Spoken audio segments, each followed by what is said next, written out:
ဟောတဏိတာလုံးမှာအလုပ်တွေလုပ်ရမယ်အိမ်ပြင်ထွက်ရမယ်လုပ်ငန်းကိုင်တာတွေတွားရမယ်လုပ်ရမယ်တွားတဲ့အခါကျတော့အန္တရာယ်ဆိုတာခြုံတတ်တယ် accident နဲ့ပြောကြတယ်မမျော်လင့်မဲနဲ့ဖြစ်တာကို accident လို့ခေါ်တာပဲအဲ့တော့အန္တရာယ်ဆိုတာတွေကိုခြုံတတ်တော့ဒီအန္တရာယ်တွေမကြုံကြရအောင်ဘာလို့ဖို့လိုအပ်တယ်လဲဆိုတာမှန်ကန်တဲ့နည်းတစ်ခုနဲ့အန္တရာယ်တွေကိုမကြုံမှုအရာအတွက်ဟောဒီဒုတိယတတိယမြောက်စတုထမြောက်ဂါထာလေးကဘာပြောတော့ဆိုတပ္ပိဗုဒ္ဓဗလပ္ပတ္တပစ္စေကနိသယံပလံအရဟန္တာနိသတေစေနရက္ခံဗန္ဒာမိသဗ္ဗတောရက္ခဆိုတာအဆောင်အရှောက်အကာအကွယ်တစ်ခုလုပ်လိုက်တယ်ဒါကြောင့်မို့လို့ပြောကြတယ်ခရီးသွားလို့ရှိရင်တမ္မုဒ္ဒေရွတ်သွားတယ်ဆိုတာတမ္မုဒ္ဒေဆိုတာဘုရားရှိခိုးတာပဲဘုရားကိုအာယုံပြုပြီးတော့ရှိခိုးတာဒါလည်းဘုရားကိုအာယုံပြုလိုက်တဲ့ဖြင့်ကိုယ်စိတ်ထဲမှာကုသိုလ်တွေဖြစ်သွားတယ်အဲ့ဒီကုသိုလ်ကကာဝယ်ဆောင်ရှောက်တယ်လို့ဆိုလိုတာကုသိုလ်ရအောင်လုပ်ဖို့တော့လိုအပ်တယ်ပေါ့ဘုရားကိုအာယုံပြုဖို့လိုအပ်တယ်အခုကြည့်ဒီကာထာလေးရဲ့အဓိပ္ပာယ်ကဘလောက်ကောင်းလို့ဆိုတော့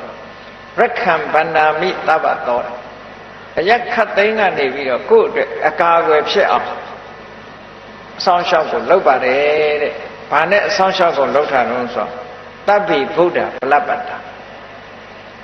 ဖရာတွေဆိုတာစွမ်းအားအမတန်မှကြီးတယ်ကာယဗလညာနာဗလဆိုတာလို့စွမ်းအားကြီးတယ်ဖရာမှန်သမျှစွမ်းအားတွေအမတန်ကြီးတယ်အဲ့ဒီဖရာတွေရဲ့စွမ်းအားကိုအသုံးပြုပြီးတော့ဟုတ်လားအန္တရာယ်ခင်းမှုကိုစောင့်ရှောက်မှုကာကွယ်မှုကိုစီမံပါတယ်လို့ဒီလိုပြောတာ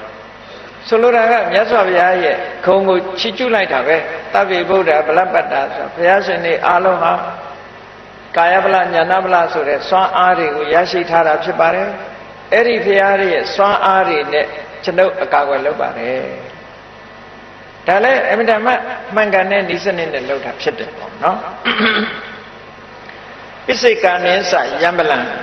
ဘုရားတော်ကဘူးပိစိကဗုဒ္ဓအရှင်မြတ်တွေလည်းစွမ်းအားတွေရှိတယ်အဲ့ဒီစွမ်းအားတွေနဲ့အကာအကွယ်လုပ်ပါအရဟန္တာနိသတေစေနယဟန္တာပုဂ္ဂိုလ်ရဲ့အရှိန်အဝါတွေလည်းရှိတယ်အဲ့ဒီအရှိန်အဝါတွေကိုသုံးချပြီးတော့ဟုတ်လားကိုယ့်အတွက်အကာအကွယ်ဖြစ်စေပါတယ်လို့ဒီလိုပြောတာအဲ့တော့ဘုရားကိုချီးမွမ်းပြီးတော့ဘုရားရဲ့စွမ်းအားတွေရင်ထဲရောက်အောင်လုပ်တယ်တရားရဲ့စွမ်းအားဒီပိစိကဗုဒ္ဓရဲ့စွမ်းအားတွေရင်ထဲရောက်အောင်လုပ်တယ်ယန္တာပုဂ္ဂိုလ်မြတ်တွေရဲ့စွမ်းအားဒါအာယုပြုဖို့တော့လိုအပ်တယ်ပေါ့နော်လောကမှာပွင့်သွားတဲ့ဘုရားတွေအများကြီးရှိတယ်အဲ့ဒီပွင့်သွားတဲ့ဘုရားတွေကိုစိတ်ထဲကအာယုပြုလိုက်ပြုပြီးတော့အဲ့ဒီဘုရားတွေအားလုံးဟာစွမ်းအားကြီးမားတော်မူကြတယ်တခါပိစိကဗုဒ္ဓတွေပွင့်သွားကြတာလဲတာမဟုတ်ဘူးအဲ့ဒီပိစိကဗုဒ္ဓတွေရဲ့စွမ်းအားလည်းမနမကြီးမားတယ်လောကမှာယဟန္တာပုဂ္ဂိုလ်တွေဆိုတာရှိတယ်ယဟန္တာပုဂ္ဂိုလ်တွေမှာလည်းစွမ်းအားအမတန်မှကြီးတယ်အဲ့ဒီအရှင်မြတ်တွေရဲ့စွမ်းအားဟာကျွန်ုပ်တို့အဆောင်ရှောက်ဖြစ်ပါစေဒါအမတန်ကောင်းတဲ့အဓိပ္ပာယ်ဘုရားတရားတန်ခါကိုကိုယ်ကတတိယပြီးတော့စောင့်ရှောက်လုပ်တဲ့အဓိပ္ပာယ်မျိုးဖြစ်တယ်ပေါ့အဲ့တော့နာနခေမှာအိမ်ပြင်ထွက်အလုပ်လုပ်ခရီးသွားအလုပ်လုပ်တဲ့အခါမှာဒီလိုအကာအကွယ်စောင့်ရှောက်ကလေးနဲ့လုပ်သွားဖို့အတွက်ပုဗ္ဗန္နတုတ်ထဲမှာဒါကိုလည်းထည့်သွင်းပြီးတော့ရေးသားထားကြတယ်